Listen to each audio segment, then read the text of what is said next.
Hello, hey guys, I'm doing another tutorial. This is going to be a drum layering tutorial. I know I haven't done one in a long time, but who cares? I'm back, I'm doing another one. And yeah, so I thought I'd teach you a few things about the layering thing. You can layer drums, like kicks, for instance, but I don't really like layering kicks that much. Typically when I'm producing stuff, I'll layer like snares and claps together, mostly, or other percussion instruments. But yeah, so let's just get into it, I guess. I got everything linked up to the mixer. In green is the snares. These are all my snares and claps. But you don't have to use that many. Like I use like 10 here, like a lot. But you really, like, you can just use like 5. 3 or 4 is fine too. It really helps fill out and make your snare sound kind of unique, I find. Most samples already have a lot of layering anyway, so maybe you want to use like smaller sounds. But anyway, I'll just go through the whole thing. We have all these snares here.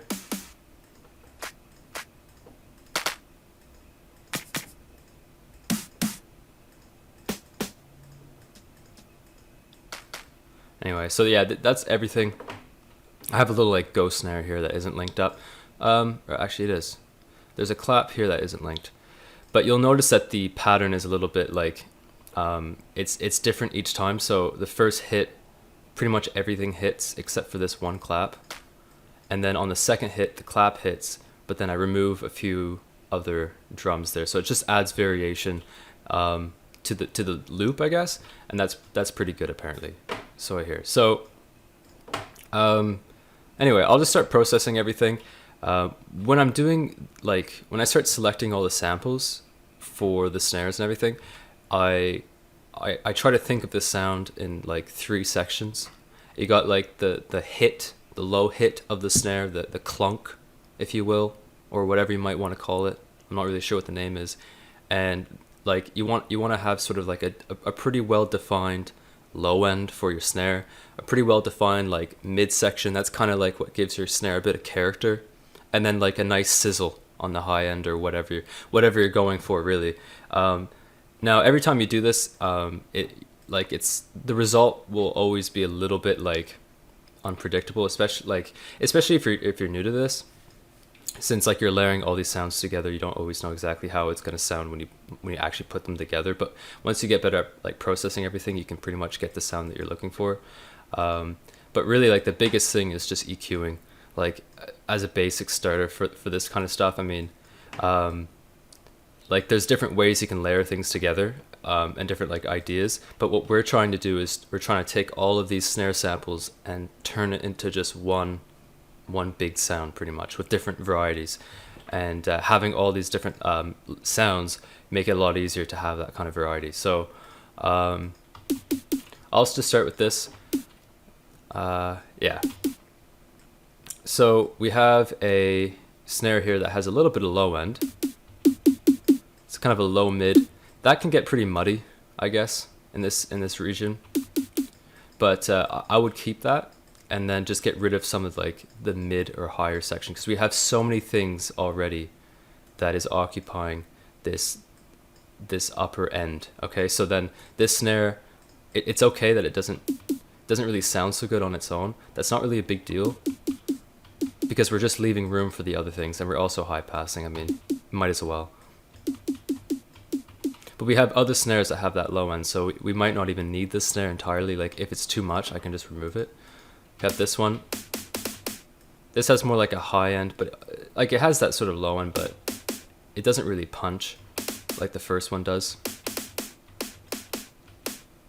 What can also happen is the treble. If you have too many snares with too much of that sizzle, it'll like clash and it'll pierce almost. So you want to try to go for like a sound that, like a balanced sound. You know what I mean? So some snares you'll keep the high end, some snares you'll roll it off, and the same goes for the low end. I mean, especially the low end, you want to make sure that like it's not fighting, it's not clashing, it doesn't sound muddy. But this should be okay here. Like, I don't really know exactly, like, until I play everything, what I'm actually going to be doing with the EQ. I'm just sort of doing the basic routine here, just high passing, and we'll just play it as we go along. So yeah, as you can see, this also has some of that low end. We can pretty much remove it if we don't want it, like if it clashes. If not, if it makes it sound better, just leave it, I guess.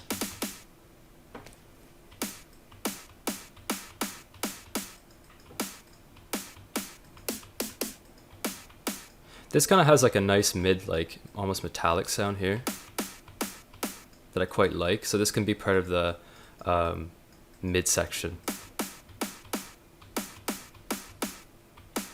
And yeah, I do roll off those highs a little bit if I think I might not like really need them or whatever.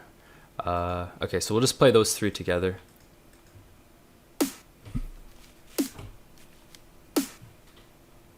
Yeah, you'll notice this snare here only plays on the first hit. It doesn't hit on the second one, just letting you know.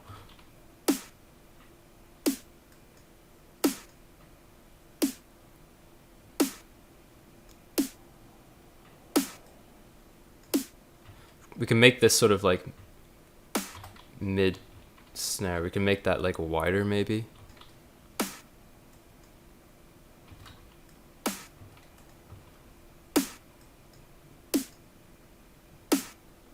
Okay, so yeah, we'll just keep going through it.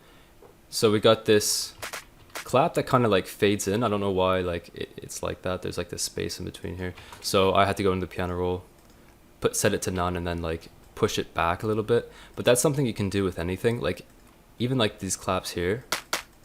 Sometimes I like to just go in the piano roll, select none, and then just push it forward, push it back. Just to like set it off the beat by a few milliseconds. That can help with like the groove or like make it sound less robotic.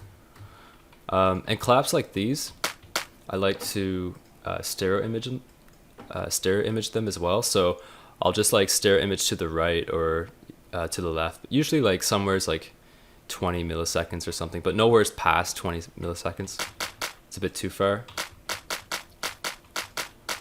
So yeah. But I do like my drum hits to be kind of centered as well. Like anything that's wide is like more in the background.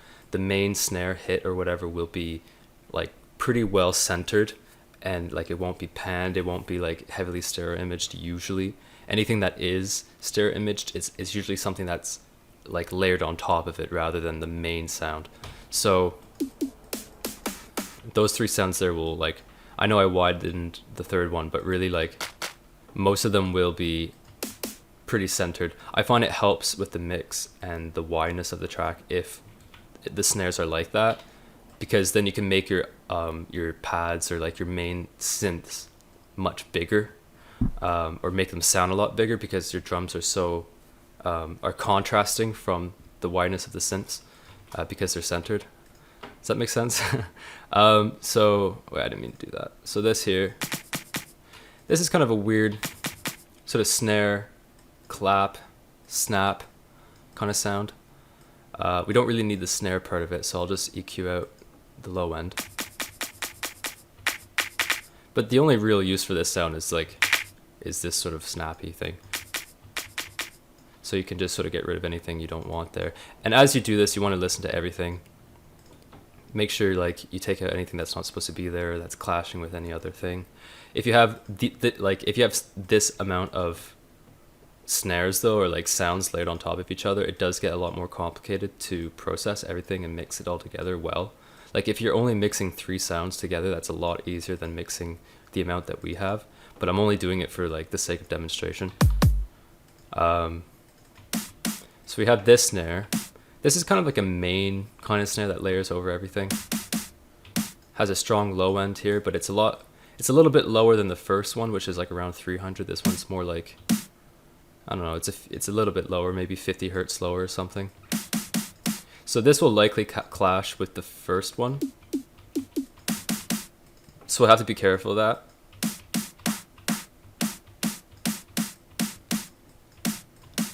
And yeah, so we'll just listen to everything all together.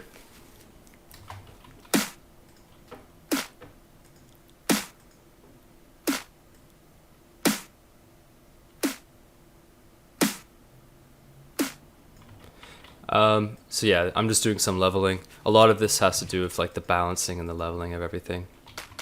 I got this clap here. Typically I would stir image that as well. I like it when these sort of claps are a little bit wider, but it doesn't have to be that way.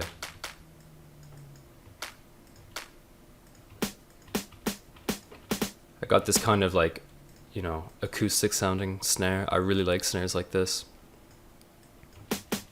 So this would probably be like a main snare. Wouldn't do that much to it. It already sounds good as it is. And this ghost snare, yeah, just make it really quiet, I guess. And I could also go in the piano roll and kind of like edit that so it has like more of a groove to it. But I don't know. I think it looks okay, or sounds okay as it is. Okay, so really once you like process everything, like the frequencies of everything, you kind of just want to do some leveling, make sure everything just sounds okay. And then you want to make sure everything's being sent to a bus as well. So I got all of these green sends here, or like insert tracks. I got them sent to this orange snare bus. So to do that, you just right click, route to this track only, and then and that's it really. So you just do that for every single one, and it sends to this, and that will go into the master. And it's quite useful to do this because then you get to see how loud everything is when played together, and you get to do like sort of master EQing and all that stuff. And you can like compress it if you want. I'll just use presets, and you could add reverb to the whole thing. So that can be pretty useful. I would do it individually though, the reverb especially. But I mean, if that's what you want to do, it makes it a lot easier, I guess, for that reason. I don't know really what else we could do to this. But yeah, so that's pretty much it really.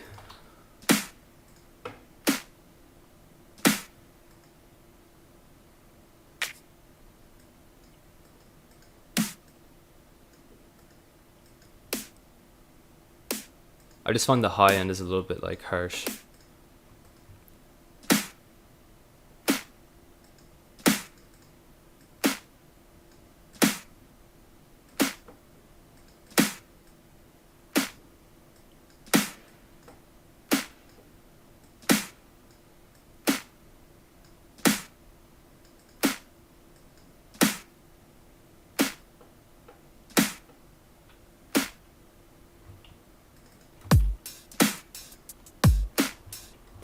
Sounding too much like, it sounds almost like there's too many claps. I like the claps to kind of be in the background.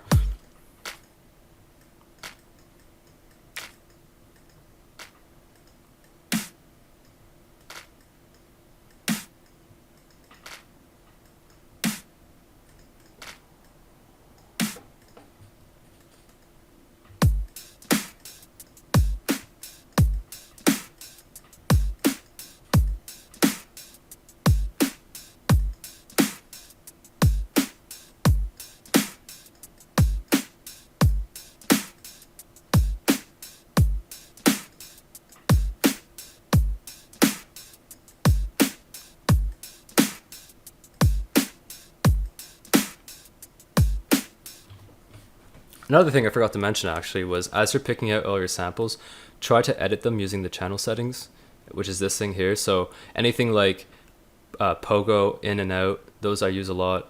Sometimes I use pitch and mull, and then I can like do other stuff here. But really, like, that's what I find really can make your sounds sound a little bit more unique, so that you're not repeatedly using the same samples that other people are using. So just doing like a little bit of audio, wavetable, whatever you call it, like the audio editing on the waveform, that can help. Like just getting rid of the tail of certain things, like I did here already. That can help a little bit. Like I've done it here. This used to sound like this. Just remove the tail pretty much. And like pogo can get you an interesting sound too. Sometimes.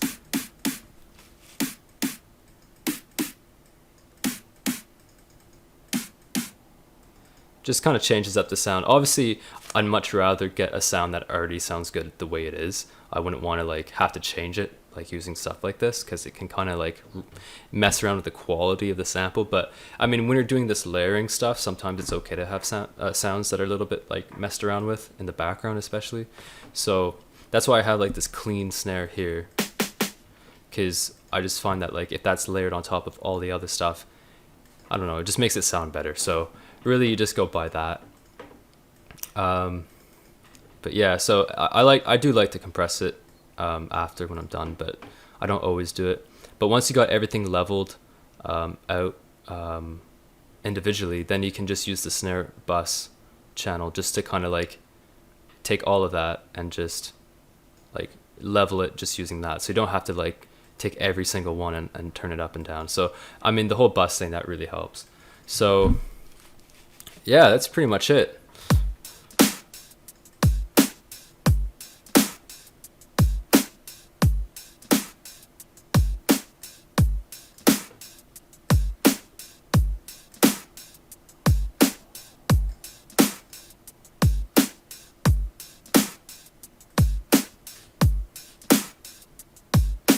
Hope you guys enjoyed, and I'll be doing a synth tutorial next time.